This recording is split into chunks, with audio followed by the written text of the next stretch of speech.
विद्यार्थी मित्रांनो, आज आपण ज्या कवितेचा आस्वाद घेणार आहोत त्या कवितेचं नाव आहे तू झालास मूक समाजाचा नायक। तू झालास मूक समाजाचा नायक। या कवितेचे कवी आहेत कवी ज.वी. पवार। हे या कवितेचे कवी आहे आणि प्रस्तावना जर बघितली तुम्ही तर विपुल अशी साहित्य संपदा आपल्याला कवीच्या नावावर असलेली दिसून येते। उच्छ्वास युगंधराचे, अस्तित्वाच्या रेषा, वडवानल ही दीर्घ कविता, असं अनेक विपुल समृद्ध असं साहित्य कवीच्या नावावरती आहे। प्रस्तुत कविता त्यांच्या नाकेबंदी या काव्यसंग्रहामधून घेण्यात आलेली आहे। नाकेबंदी या काव्यसंग्रहातून ही कविता घेण्यात आलेली आहे। या कवितेचं जर तुम्ही निरीक्षण केलं तर तुमच्या असं लक्षात येईल की पिवळ्या रंगावरती ही कविता लिहिल्या गेलेली आहे आणि खाली एक सूर्याचं प्रतीक तुम्हाला दिसते। तर हा पिवळा रंग प्रकाशाचं प्रतीक आहे, त्यासाठी निवडला गेलेला आहे। हा पिवळा रंग समृद्धीचं, उजेडाचं प्रतीक आहे, त्यासाठी निवडला गेलेला आहे। आणि जो सूर्य तुम्हाला दिसतो तर या कवितेमध्ये ज्या ज्ञानसूर्याचं आपल्याला दर्शन होणार आहे त्यांच्यासाठी हे सूर्याचं प्रतीक या ठिकाणी आलेलं आहे। या कवितेची भाषाशैली आहे। कविता आपण अनेक प्रकारे अनुभवतो, वाचतो, गातो। त्यामध्ये गाणं असते, अभंग असते, गझल्स असतात, ओवी असतात। परंतु प्रस्तुत कवितेची भाषाशैली ही मुक्त छंदामधील आहे। मुक्त छंदामध्ये ही कविता लिहिल्या गेलेली आहे। तरीही कवीनी सुरुवातीपासून शेवटपर्यंत ही कविता सुंदर अशा काव्यपंक्तींमध्ये, काव्यधारेमध्ये बांधून ठेवलेली आहे। म्हणून कुठेही ही कविता आपल्याला काव्य नाही आहे असं जाणवत नाही। जसं जसं आपण वाचत जाऊ ही कविता तसं प्रतिका आणि प्रतिमांचा सुंदर वापर कवीने केलेला आहे आणि त्यामुळे आपण या कविता आपल्या मनात रुजत जाते, कविता आपल्याला आवडत जाते, आपल्यावर प्रभाव टाकत जाते। या कवितेचं जर जो प्रसंग वर्णन केलेला आहे किंवा जी घटना सांगितलेली आहे ती घटना तुम्हाला, आम्हाला, जगाला सुद्धा नवीन नाही, कारण क्रांतिकारी ही घटना आहे। महाक्रांती या घटनेपासून झालेली होती। जो चौदार तळ्याचा सत्याग्रह आहे, पाण्यासाठी जो संघर्ष झाला होता, ती घटना यामध्ये आलेली आहे। इतिहासामध्ये आपण अगदी बारीक सारीक तपशिलासह ही घटना वाचलेली आहे, अभ्यासलेली आहे। परंतु तरीही ही घटना जेव्हा काव्यात उतरते, काव्यामध्ये कवी सांगतात, तेव्हा ती आपल्या मनावर एक वेगळा प्रभाव टाकून जाते, आपल्या मनात रुजत जाते। अतिशय सुंदर अशा प्रतिमांचा, प्रतीकांचा वापर करून कवीनी ही कविता अत्यंत प्रभावीपणे तुमच्यासमोर मांडलेली आहे। तर या कवितेचा आपल्याला आस्वाद घ्यायचा आहे।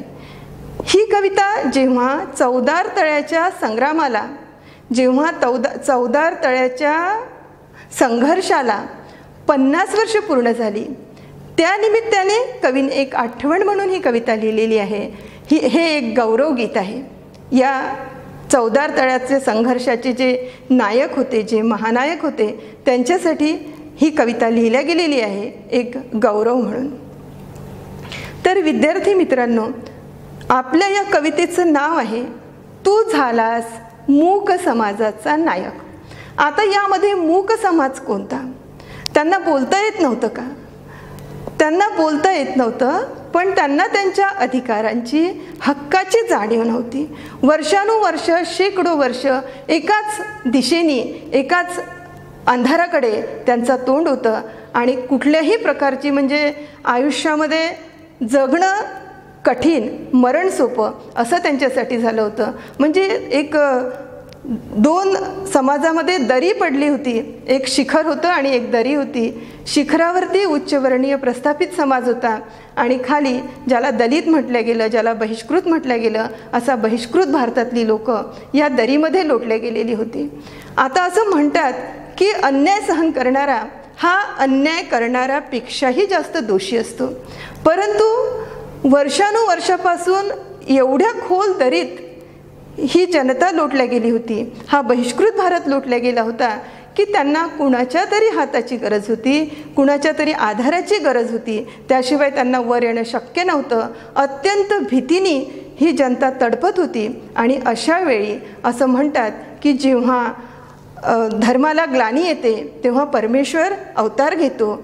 तर या ठिकाणी या कवितेचा जो नायक आहे, जो तू झालास मूक समाजाचा नायक, हा नायक आहे हा डॉक्टर बाबासाहेब आंबेडकर यांच्या रूपाने त्यांना मिळाला. एक दैवत त्यांना मिळालं आणि त्यानंतर मग त्यांच्या आयुष्यामध्ये उजेडाची वाटचाल सुरू झाली.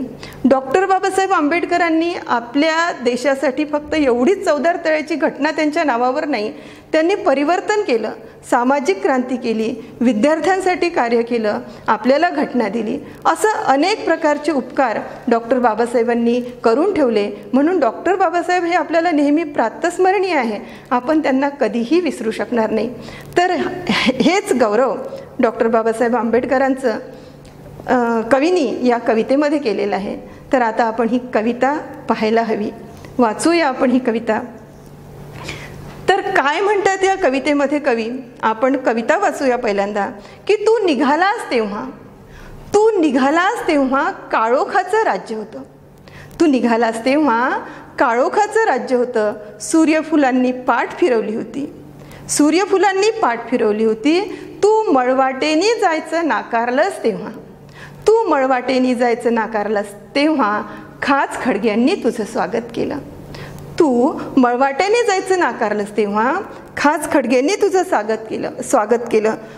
तू झालास परिस्थितीवर स्वार आणि घडवला इतिहास. तू झाला मूक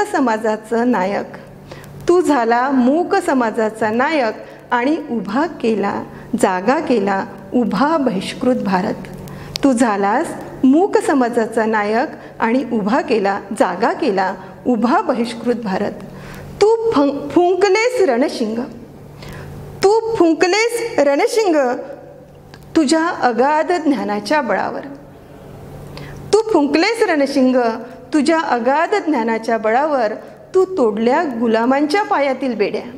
तू तोडल्यास गुलामांच्या पायातील बेड्या आणि उभे केले चवदार तळ्याच्या काठावर. युद्धात जवानांना उभे करावं तसं आणि उभं केलंस चवदार तळ्याच्या काठावर. युद्धात जवानांना उभं करावं तसं. तुझा आवाज असा की महाकाव्य तुझ्या पायाजवळ गळून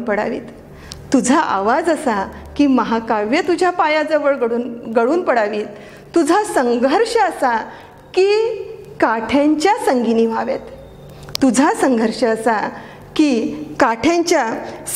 व्हाव्यात आणि तुझ्या डरकाळीने हादरलं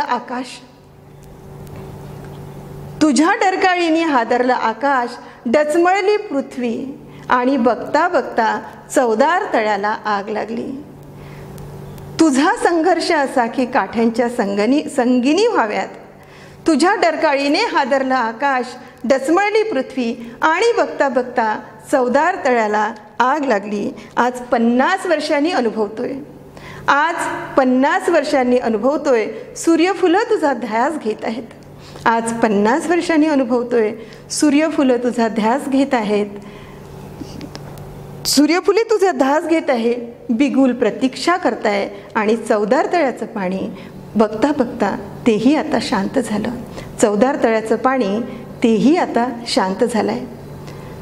तर विद्यार्थी मित्रांनो, आपण ही कविता वाचली. अत्यंत सुंदर अशी ही कविता वाचत असताना आपण त्यामध्ये रमत गेलो. आता आपल्याला या कवितेचा भावार्थ उलगडायचा आहे. या कवितेमध्ये कवीने जे शब्द घेतलेले आहेत, जे वाक्प्रचार घेतलेले आहेत, ज्या प्रतिमांचा वापर केलेला आहे, जी भूमिका मांडलेली आहे, ती आपल्याला आता बघायची आहे. तर या कवितेमध्ये सुरुवातीला कवी म्हणतात की तू निघालास तेव्हा. आता डॉक्टर बाबासाहेब आंबेडकर कुठे निघाले होते? तर एक परिवर्तन घडवायसाठी निघाले होते आपल्या समाजासाठी. कारण की ज्या समाजामध्ये अन्याय अत्याचार होत होता, ज्यांना बहिष्कृत केलं गेलेलं होतं, त्यांच्यासाठी कार्य करण्यासाठी जेव्हा डॉक्टर बाबासाहेब आंबेडकर निघाले तेव्हा कवी म्हणतात की तिथे काळोखाचं राज्य होतं. काळोख म्हणजे अंधार, काळोख म्हणजे नैराश्य, काळोख म्हणजे दारिद्र्य, काळोख म्हणजे दुःख. या काळोखाचं राज्य होतं. तू निघालास तेव्हा काळोखाचं राज्य होतं आणि सूर्यफुलांनी पाठ फिरवली होती. आता सूर्य हे उजेडाचं प्रतीक आहे, आनंदाचं प्रतीक आहे. सूर्य हे सौख्याचं प्रतीक आहे आणि फुलं हे आनंदाचं प्रतीक आहे. तर ही सूर्यफुलं सूर्याच्या दिशेने तोंड करतात आणि तुझ्या दिशेने यांची पाठ होती. म्हणजेच ह्या बहिष्कृत भारतात तुझ्या समाजात कुठल्याही प्रकारचा आनंद, कुठल्याही प्रकारचा उजेड नव्हता. वर्षानुवर्ष, पिढ्यानी पिढ्या ते त्याच खाचखडग्यात खितपत पडलेले होते. आणि मग अशा वेळी आता शेकडो वर्षापासून हा वंचित समाज, हा बहिष्कृत समाज एकाच वाटेने जात होता. म्हणून कवी म्हणतात की तू मळवाटेने जायचे नाकारलेस तेव्हा. आता ही मळवाट डॉक्टर बाबासाहेब आंबेडकरांनी नाकारली. त्यांनी भय टाकून दिलं, भय सोडून दिलं, निर्भय झाले. त्यांनी जीविताची जगणं जर मरणासारखं असेल तर त्यापेक्षा मरणं परवडलं, म्हणून त्यांनी संघर्ष करायचं ठरवलं. म्हणून त्यांनी मळवाट नाकारली. तर हा धोपट मार्ग त्यांनी नाकारला की जो समाज वर्षानुवर्ष त्या मार्गाने चाललेला होता. तू मळवाटेने जायचं नाकारलंस तेव्हा मग खाचखडग्यांनी तुझं स्वागत केलं. आता ही खाचखडगे कोणती? माणूस जेव्हा परिस्थितीच्या विरोधात उभा राहतो तेव्हा त्याला असंख्य यातना सहन कराव्या लागतात. स्त्री शिक्षणाच्या बाबतीत आपण सावित्रीबाईंचं उदाहरण घेऊ शकतो की जेव्हा मुलींसाठी शाळा सुरू करण्यासाठी सावित्रीबाई उभ्या राहिल्या तेव्हा त्यांना किती यातना झाल्या होत्या हे आपल्याला माहिती आहे. तर आपल्या या बहिष्कृत समाजात जागृती करण्यासाठी जेव्हा डॉक्टर बाबासाहेब आंबेडकरांनी मळवाटेने जायचं नाकारलं तेव्हा खाचखडग्यांनी स्वागत केलं. त्यांना प्रचंड विरोध झाला.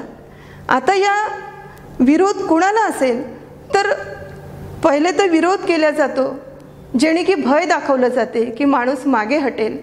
डॉक्टर बाबासाहेब आंबेडकर मागे हटले नाही, म्हणून मग त्यांच्यावरती अन्याय करण्याचा, छळ करण्याचा प्रयत्न केला, त्यांना अपमानित करण्याचा प्रयत्न केला, त्यांच्या कुटुंबाला हानी पोहोचवण्याचा प्रयत्न केला. हे सगळं सगळ्यांच्याच बाबतीमध्ये होते की जेव्हा माणूस प्रस्थापित समाजांनी स्वार्थासाठी घालून दिलेले नियम, कायदे, कानून तोडण्याचा प्रयत्न करतो. बाबासाहेब आंबेडकरांच्या बाबतीमध्ये सुद्धा हे घडलं. परंतु एका विशिष्ट ध्येयाने प्रेरित झालेले बाबासाहेब, त्यांना स्वतःच्या जीवाची पर्वा नव्हती. त्यांनी स्वतःच्या सुखावरती तुळशीपत्र ठेवलेलं होतं, आपला जीव गहाण ठेवलेला होता, आपल्या कुटुंबाचं सुख गहाण ठेवलेलं होतं. आणि या खाचखडग्यांनी यातना झेलत, विरोध सहन करत त्यांनी संघर्ष करायचा ठरवला. म्हणून पुढे कवी म्हणतात की तू झालास परिस्थितीवर स्वार. परिस्थिती ही अशी होती, याच्यासोबत चालायचं होतं जो बहिष्कृत समाज शेकडो वर्षापासून चालत होतं. पण या परिस्थितीवर मात करण्यासाठी बाबासाहेब आंबेडकर त्या परिस्थितीवर स्वार झाले. म्हणून कवी म्हणतात की तू झालास परिस्थितीवर स्वार आणि घडवला इतिहास. जेव्हा तू परिस्थितीवर स्वार झाला तेव्हा मात्र इतिहास घडला, तेव्हा मात्र क्रांती झाली, तेव्हा मात्र महाक्रांती झाली. तर तू घडवलास इतिहास, तू झालास मूक समाजाचा नायक. आपल्या कवितेचं शीर्षक आहे, तू झालास मूक समाजाचा नायक आणि जागा केला उभा बहिष्कृत भारत. आणि जागा केला उभा बहिष्कृत भारत. आता हा बहिष्कृत भारत झोपलेला नव्हताच, परंतु त्यांच्या मेंदूला याची कल्पनाच नव्हती की आपल्यालाही काही हक्क आहे, हे जमीन, हे पाणी, हे श्वास याच्यावरती आपला अधिकार आहे. त्यांना कळत नव्हतं ही गोष्ट. ती त्यांना पटवून दिली, त्यांना प्रेरित केलं, संघर्ष करण्याला त्यांना जागं केलं, उठवलं. आणि तोही समाज एवढा परिस्थितीने गांजून गेला होता की डॉक्टर बाबासाहेबांच्या एका हाकेवरती तो उभा राहिला. गुलामांचा त्वरित सैनिकामध्ये रूपांतर झालं आणि हे सैनिक डॉक्टर बाबासाहेबांसोबत लढायला तयार झाले. म्हणून कवी म्हणतात की तू झाला परिस्थितीवर स्वार, तू घडवलास इतिहास आणि तू झालास मूक समाजाचा नायक, जागा केला उभा बहिष्कृत भारत. सगळे सैनिक बनले. गुलामांचे एका क्षणात सैनिक बनण्यासाठी डॉक्टर बाबासाहेब आंबेडकर एवढे समर्थ होते. सगळ्या प्रश्नांची उत्तरं त्यांच्याजवळ होती. डॉक्टर बाबासाहेब म्हणतात पुढे की तू फुंकलेस रणशिंग, तू फुंकलेस रणशिंग तुझ्या अगाध ज्ञानाच्या बळावरती. आता या परिस्थितीच्या विरोधात रणशिंग म्हणजे काय तर तुम्हाला माहिती असेल की जेव्हा युद्धाला सुरुवात होते, युद्धाचे जे संकेत असतात, सुरुवात होते किंवा शेवट, तर त्या ठिकाणी एक तुम्ही आता महाभारत, रामायण ह्या सिरियल बघितल्या असतील तर तुमच्या असं लक्षात आलं असेल की हा शंख वाजवला जातो. तो हा रणशिंग, ते हे रणशिंग डॉक्टर बाबासाहेबांनी वाजवलं होतं. संघर्षासाठी, विरोध करण्यासाठी हे रणशिंग वाजवलं गेलेलं होतं. म्हणून कवी म्हणतात की तू फुंकलेस रणशिंग तुझ्या अगाध ज्ञानाच्या बळावरती. हे केव्हा होईल, केव्हा माणूस प्रतिनिधी होतो, जेव्हा त्याच्या बुद्धीवरती विश्वास असतो, त्याच्या बळावरती विश्वास असतो. एक प्रचंड ज्ञान बाबासाहेब घेऊन आले होते उपजतच. सगळ्या प्रश्नांत त्यांच्याकडे प्रश्न नव्हती तर सगळ्या प्रश्नांची उत्तरं ते घेऊन आले होते. आणि म्हणून मग उत्तर द्यायसाठी, संघर्ष करायसाठी डॉक्टर बाबासाहेब उभे राहिले. म्हणून कवी या ठिकाणी म्हणतात की तू तोडल्यास गुलामांच्या पायातील बेड्या. आता या गुलामांच्या पायात कशाच्या बेड्या घातल्या गेल्या होत्या? अन्यायाच्या, अत्याचाराच्या बेड्या त्यांच्या पायामध्ये पडल्या होत्या. त्यांना जागोजागी नाकारल्या जात होतं. त्या पाण्यावरती, जमिनीवरती, कशावरती त्यांचा हक्क राहिलेला नव्हता. आणि ह्या बेड्या तोडण्याचं काम डॉक्टर बाबासाहेब आंबेडकरांनी केलं, मोकळं केलं, निर्भय बनवलं आणि संघर्षासाठी या समाजाला तयार केलं. म्हणून कवी म्हणतात की तू तोडल्यास गुलामांच्या पायातील बेड्या आणि उभे केले चवदार तळ्याच्या काठावर. आणि उभे केलेस चवदार तळ्याच्या काठावर युद्धात गुलामांना उभं करावं तसं, युद्धात जवानांना उभं करावं तसं. बघा की गुलामांचे जवान झाले, सैनिक झाले. आणि मग या चवदार तळ्याच्या काठावरती बाबासाहेबांनी उभं केलं की पाणी आमचं आहे, यावर हक्क आमचा आहे, हे नैसर्गिक आहे, यावर कुणाचा दुसऱ्याचा हक्क असू शकत नाही. त्या चवदार तळ्याच्या पाण्याला सुद्धा वाटलं असेल की या तहानलेल्यांची तहान आपण भागवली पाहिजे. आणि म्हणून त्यांनी सुद्धा आपल्या चौफेर या समाजाला उभं राहू दिलं आणि संघर्षाची एक ठिणगी पेटली. त्या ठिकाणी युद्धात जवान जसे उभे राहतात, जिंकू किंवा मरू, जगलं पाहिजे, पण कसं तर मानाने सन्मानाने. आपले निदान आपल्या पोट भरतील, आपली तहान भागेल एवढे हक्क तरी आपल्याला सुरुवातीला असले पाहिजे. प्रगती नंतर होत असते, पण निदान आपल्या मूलभूत गरजा तरी भागल्या पाहिजे. एवढ्यासाठी हा संघर्ष होता, पाण्यासाठी हा संघर्ष होता. हे गुलाम या ठिकाणी जवान म्हणून उभे राहिले होते, हे निर्भय झालेले होते. त्यांच्यामध्ये ताकद आली होती, त्यांच्यामध्ये आत्मविश्वास आला होता. तर आता सगळ्यात महत्त्वाची गोष्ट अशी आहे की हा संघर्ष का घडला? हा संघर्ष का घडला की उन्हाळ्याच्या दिवसामध्ये जेव्हा हा गावकुसाबाहेर राहणारा समाज, ज्यांच्यासाठी पाणी नव्हतं, ज्यांच्यासाठी जे नियोजित तळी होती किंवा नियोजित विहीर होती एक, ती पण आटून गेली होती, पाण्याचा थेंब नव्हता त्या ठिकाणी, पोटात भुकेचा डोंब उभा होता, तहानलेले होते, विहिरीत पाण्याचा थेंब नाही, कोसून कोस पायपीट करून पाणी मिळत नव्हतं. पाणी फक्त होतं त्या गुलामांच्या, त्या वंचितांच्या डोळ्यात फक्त पाणी दिसत होतं. लहान मुलांचा पाण्यासाठी आक्रोश सुरू होता आणि म्हातारी माणसं, जी म्हातारी आहे ती पाण्या वाचून तडफडून मरत होती. आणि हा उच्चवर्णीय समाज, जो प्रस्थापित समाज, ज्यांनी ह्या बेड्या, हे नियम कायदे कानून बनवलेले होते की या चवदार तळ्याला हात लावल्यानंतर हे तळं वाटेल, तर हे जे होतं आणि त्यांनाही तसं वाटलं होतं, ते भय त्यांच्यामध्ये घालून दिलं होतं. तर हे सगळं त्या ठिकाणी होतं. तर फक्त पाणी, आक्रोश आणि एवढंच सगळं होतं. अशा वेळेला डॉक्टर बाबासाहेब आंबेडकरांनी आपल्या समाजाला त्या ठिकाणी उभं केलं पाण्यासाठी आणि हक्कासाठी. म्हणून कवी या ठिकाणी म्हणतात की तू उभं केलंस चवदार तळ्याच्या काठावर, गुलामांना जवान बनवून, जिंकू किंवा मरू. हेच त्या ठिकाणी होतं की एक तर हक्कासाठी जिंकू किंवा मग मरणसुद्धा पत्करू. प्रत्येकाची तयारी झालेली होती, प्रत्येकजण तयार झालेलं होतं लढाईसाठी. आणि त्यानंतर कवी असे म्हणतात की तुझे शब्द असे की, डॉक्टर बाबासाहेबांचे या परिस्थितीविरुद्ध उद्गारलेले शब्द, उठवलेला आवाज एवढा खरा होता, एवढा सच्चा होता की पुढे कवी म्हणतात की तुझा आवाज असा की महाकाव्ये तुझ्या पायाजवळ गळून पडावीत. महाकाव्ये, आपली जी महाकाव्ये आहेत, रामायण, महाभारत आणि अजूनही, तर या महाकाव्यामध्ये जे सांगितलेलं आहे ते महाकाव्यसुद्धा तुझ्या खरेपणासोबत नतमस्तक झाली, तुझ्या पायाजवळ त्यांनी प्रणाम केला. असं कवी म्हणतात की या महाकाव्याला सुद्धा वाटलं की या खऱ्या आवाजाला, या सच्च्या आवाजाला आपण दाद द्यायला पाहिजे, आपण नतमस्तक व्हायला पाहिजे. शेवटी आपलं ब्रीद वाक्य आहे, सत्यमेव जयते. या ठिकाणी डॉक्टर बाबासाहेबांचे हे शब्द खरे होते, त्यांची डरकाळी खरी होती. कवी म्हणतात पुढे की तुझ्या डरकाळीने हादरला आकाश. डरकाळी वाघाची असते बघा. जंगलामध्ये जेव्हा वाघ येतो तो एकटाच असतो.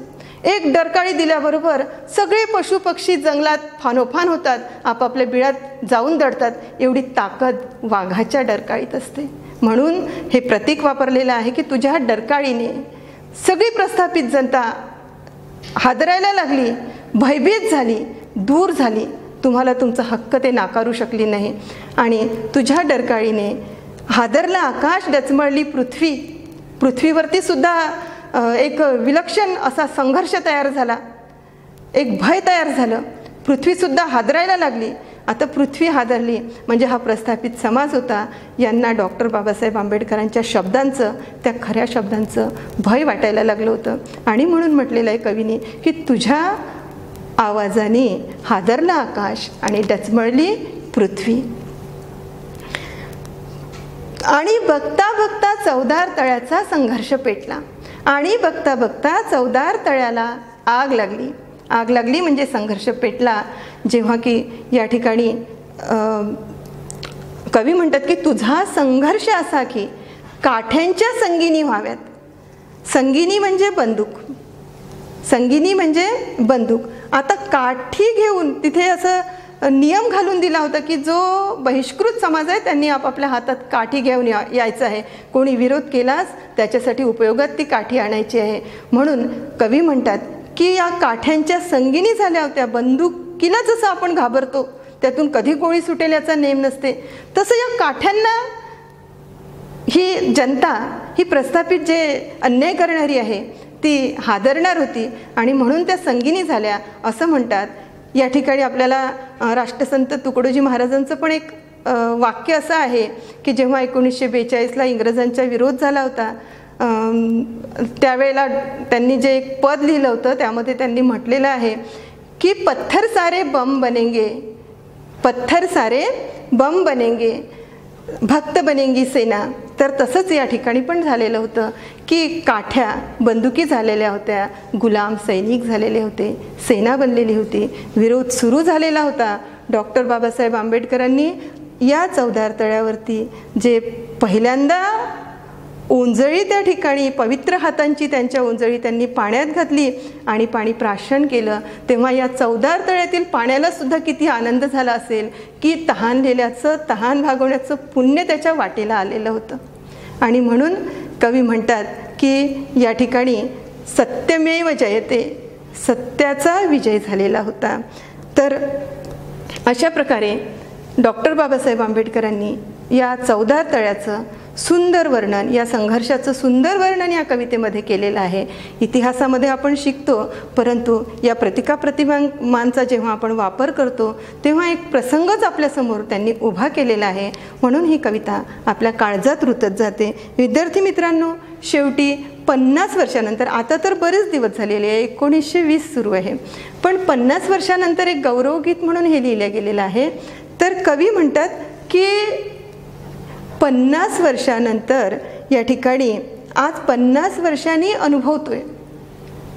50 वर्ष झालेली आहे या गोष्टीला आणि त्यासाठी म्हणून गौरव लिहिला गेलेला आहे. जेव्हा ही कविता लिहिली गेली तेव्हा 50 वर्ष झालेली होती. अजूनही तुझी आठवण आहे, अजूनही तू आम्हाला हवा आहेस. म्हणून कवी म्हणतात की 50 वर्षांनी अनुभवतोय, सूर्यफुलांनी तुझा ध्यास घेतला आहे. सूर्यफुलांना अजूनही तू हवा आहेस. अजूनही काही गोष्टी आहेत की ज्या अजून करायच्या उरलेल्या आहेत आणि त्या आधीच तू निघून गेलेला आहेस. तू परत यायला पाहिजेस. बिगुल प्रतीक्षा करतोय. सैन्य जेव्हा जातं तेव्हा बिगुल वाजत असतं, एक वाद्य आहे हे. सैन्य जेव्हा वाटचाल करतं तेव्हा बिगुल वाजतं. तर हे बिगुल तुझी प्रतीक्षा करतंय की कधी बाबासाहेब येतील आणि कधी हा बिगुल वाजवायला आपण सुरुवात करू. तर कवी म्हणतात की 50 वर्षांनी अनुभवतोय की सूर्यफुलांनी तुझा ध्यास घेतला आहे, तुझा बिगुल प्रतीक्षा करतोय आणि चवदार तळ्याचे पाणी तेही बघता बघता शांत झाले, तेही आता शांत झालेले आहे. चवदार तळ्यावरती सुद्धा आता संघर्ष करावा असं कोणी उभं नाही आहे अजूनही. काही गोष्टी असतीलही की ज्या अजूनही संघर्षासाठी तुम्ही यायला पाहिजे, म्हणून सूर्यफुलांनी ध्यास घेतलेला आहे. विद्यार्थी मित्रांनो, आता ही कविता आपण वाचली तर या ठिकाणी आपल्याला डॉक्टर बाबासाहेब आंबेडकरांनी आपल्या समाजासाठी ज्या गोष्टी केलेल्या आहेत त्या सगळ्या माहिती आहे. एवढ्या एका प्रसंगाने सुरुवात झाली होती, क्रांती झाली होती, पण त्यानंतर महाक्रांती झाली. त्यानंतर प्रत्येक दरवाजा आपसूक या सैनिकांच्या सोबत डॉक्टर बाबासाहेब आंबेडकरांनी आपल्या समाजासाठी उघडून दिला आणि क्रांती झाली या ठिकाणी. या ठिकाणी आपण जर आपलं संविधान पाहिलं तर भारताला संविधान देणारे जे घटनाकार आहेत, जे डॉक्टर बाबासाहेब आंबेडकर आहेत, त्यांनी म्हणजे आपण ही गोष्ट लक्षात ठेवायला पाहिजे या कवितेच्या निमित्ताने की त्यांनी आपल्या पहिल्या पानावरती लिहिलेलं आहे त्या घटनेच्या की माणसाला आपल्या हक्कासोबत कर्तव्याची जाणीव असली पाहिजे. माणसाला आपल्या हक्कासोबत कर्तव्याची जाणीव असली पाहिजे. हक्क आपल्याला मिळवून दिलेले आहेत डॉक्टर बाबासाहेब आंबेडकरांनी. मग आता कर्तव्य कोणतं आहे? एक विद्यार्थी म्हणून तुमचं अभ्यास करणे हे कर्तव्य आहे, पुढे जाणे हे कर्तव्य आहे. प्रगतीचे दारं उघडून दिलेले आहे, उजेड करून ठेवलेला आहे. आता तुम्हाला पुढे जायला पाहिजे. तर हे त्यांनी ते वाक्यच त्याच्यासाठी त्यांनी लिहिलं आहे की हक्क तुम्हाला मिळवून दिले. आता धरती तुमची आहे, आकाश तुमचं आहे, तुमच्या श्वासावर तुमचा हक्क आहे. फक्त आता तुमच्या कर्तव्याचीच उणीव आहे, ती तुम्ही केली की मग प्रगतीपासून तुम्हाला कोणी रोखू शकणार नाही. आज आपण बघतो आहे की प्रगती खरंच झालेली आहे. आपला भारत हा विकासाच्या मार्गावरती आहे आणि यासाठी आता प्रत्येक पिढीचं बलिदान गरजेचं आहे. सध्या तुम्ही विद्यार्थी आहात, पण डॉक्टर बाबासाहेब आंबेडकरांनी एक पुस्तक लिहिलेलं आहे बघा विद्यार्थ्यांसाठी की विद्यार्थ्यांनो जागृत व्हा, विद्यार्थ्यांनो जागृत व्हा. प्रत्येक विद्यार्थ्याने ते पुस्तक वाचायला पाहिजे. तर हे सगळं उघडून दिलेलं आहे. फक्त आता आपल्या श्रमाची कमी आहे, परिश्रमाची कमी आहे, आपल्या प्रयत्नांची कमी आहे, ती आपण वाढवायला पाहिजे आणि प्रगती करायला पाहिजे. तर अशी सुंदर कविता आपण या ठिकाणी आता शिकलेलो आहोत. 19वी ही कविता आहे तुमच्या पाठ्यक्रमातील. हे एक गौरवगीत आहे आणि आता तुम्हाला जे प्रश्न विचारले जाणार आहे त्या कवितेवर आधारित असणार आहे. निश्चितच आता तुम्ही जी कविता अनुभवली, शिकले, तर तुम्हाला हे कवितेचे प्रश्न लिहिणं तुम्हाला कठीण जाणार नाही, सोपं जाईल. तर याचा स्वाध्याय आपण घेऊया. तर बघा, आपण काही चित्र आधी बघू की हे जे चित्र तुम्हाला दिसत आहे किंवा जे आपण बघत आहे, तर ही चवदार तळ्याची आजची परिस्थिती आहे की ज्या ठिकाणी सौंदर्यीकरण झालेलं दिसतंय तुम्हाला. सौंदर्यीकरण झालेलं आहे. डॉक्टर बाबासाहेबांचा त्या ठिकाणी पुतळा पण आहे आणि चवदार तळ्याचं पाणी रोज या डॉक्टर बाबासाहेबांचे चरणस्पर्श करते. तर इतकं सुंदर त्या ठिकाणी आता हे चवदार तळं झालेलं आहे. पण त्या आधीचं जे चवदार तळं आहे ते बघाल तुम्ही तर त्या ठिकाणी तुम्हाला कुत्रे मांजरे पाणी पिताना दिसत होते, पण माणूस नव्हता त्या ठिकाणी. माणसाला अधिकार डावलला गेला होता, म्हणून हा संघर्ष झाला. सुंदर चित्र आहे हे त्यावेळेचं. खूप लोकांनी डॉक्टर बाबासाहेबांना साथ दिली त्यावेळेस आणि त्यामुळे हा संघर्ष झाला आणि त्यात यशसुद्धा मिळवलं गेलं. त्यानंतर सगळं खुलं झालं. ही त्यावेळेसचं चित्र तुमच्या समोर आहे.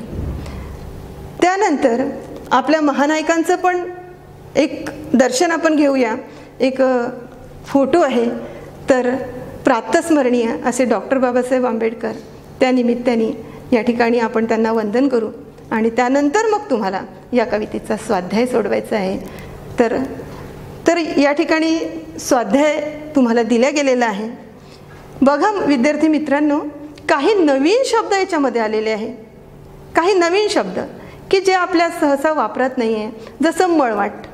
तर मळवाट म्हणजे ज्या मार्गाने आपण जातो तो मार्ग. त्यानंतर तुम्हाला पाठ फिरवणे. पाठ फिरवणे म्हणजे नाकारणे. सूर्यफुलांनी पाठ फिरवली होती. पाठ फिरवली होती म्हणजे काय केलं होतं? नाकारलं गेलेलं होतं. एक वाक्प्रचार आहे, लक्षात ठेवायचा. पाठ फिरवणे. त्यानंतर परिस्थितीवर स्वार होणे.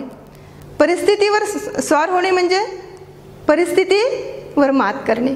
जी परिस्थिती होती त्यावरती मात करणे. त्यानंतर बहिष्कृत भारत.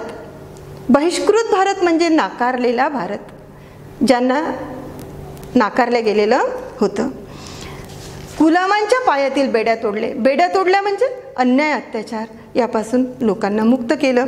तर अशा प्रकारचे बिगुल. बिगुल म्हणजे सैन्य जेव्हा जातं, वाटचाल करतं, तेव्हा वाजवल्या जाणारं एक वाद्य आहे. त्यानंतर प्रतीक्षा करणे, वाट पाहणे, असे शब्द या ठिकाणी आलेले आहेत. आणि चवदार तळ्याचं पाणी थंड झालं म्हणजे ते काही उकळलेलं नव्हतं. थंड झालं म्हणजे त्या ठिकाणचा संघर्ष मिटला होता, म्हणून तो शब्द त्या ठिकाणी आलेला आहे. तर असे सुंदर शब्द, प्रतिका, प्रतिमा आपण शिकलेलो आहोत. त्यानंतर तुम्हाला या पाठाचा स्वाध्याय सोडवायचा आहे. बघा, खालील आकृती पूर्ण करा. आतापर्यंतही आपण जे 9व्या वर्गात वगैरे बघितलं तर तुम्हाला माहिती आहे की हा आकृतीचा प्रश्न कसा सोडवायचा. तर डॉक्टर बाबासाहेब आंबेडकरांनी केलेलं कार्य, यामध्ये काय दिलेलं आहे या पुस्तकामध्ये ते तुम्हाला लिहायचं आहे. 4 मुद्दे तुम्हाला या ठिकाणी मांडायचे आहे. डॉक्टर बाबासाहेबांनी केलेलं कार्य. त्यानंतर दुसरा स्वाध्याय आहे की कवितेतील संदर्भ आणि स्पष्टीकरणे याच्या जोड्या लावा. मळवाट, खाचखडगे, मूक समाज, आणि त्याला पर्याय दिलेला आहे. अन्यायाविरुद्ध आवाज उठवू न शकणारा समाज, पारंपरिक वाट, अडचणी, कठीण परिस्थिती. तर हे तुम्हाला करायचं आहे. त्यानंतर तुम्हाला एक मोठा प्रश्न लिहून आणायचा आहे. चवदार तळ्याच्या घटनेनंतर 50 वर्षात वातावरणात झालेल्या बदलांचे वर्णन करा. तेव्हाचा काळ आता जो आपण अनुभवला या कवितेमध्ये, आणि त्यानंतर आता आपण कसं आहोत, परिस्थिती आपण चित्र पण बघितली आहे, तर त्या आधारे तुम्हाला हा प्रश्न सोडवायचा आहे. त्यानंतर 50 वर्षापूर्वीची परिस्थिती कशी होती, अस्पृश्य समाजाची किंवा बहिष्कृत समाजाची परिस्थिती कशी होती, आज कशी आहे, आज कसा बदल झालेला आहे. त्यानंतर हे काव्य सौंदर्य तुम्हाला उलगडायचं आहे की जे आता आपण उलगडलं कविता शिकत असताना. तुझे शब्द जसे की महाकाव्य तुझ्या पायाजवळ गळून पडावीत, तुझा संघर्ष असा की काठ्यांच्या संगिनी व्हाव्या. तुम्हाला हे नक्की लिहिता येईल. आणि त्यानंतर डॉक्टर बाबासाहेब आंबेडकरांचे कवितेतून जाणवलेले कर्तव्य तुमच्या शब्दात लिहा. अगाध ज्ञानाच्या बळावर डॉक्टर बाबासाहेब आंबेडकर यांनी केलेले कार्य तुमच्या शब्दात थोडक्यात वर्णन करा. तर असा हा स्वाध्याय तुम्हाला सोडवायचा आहे परीक्षेच्या दृष्टीने.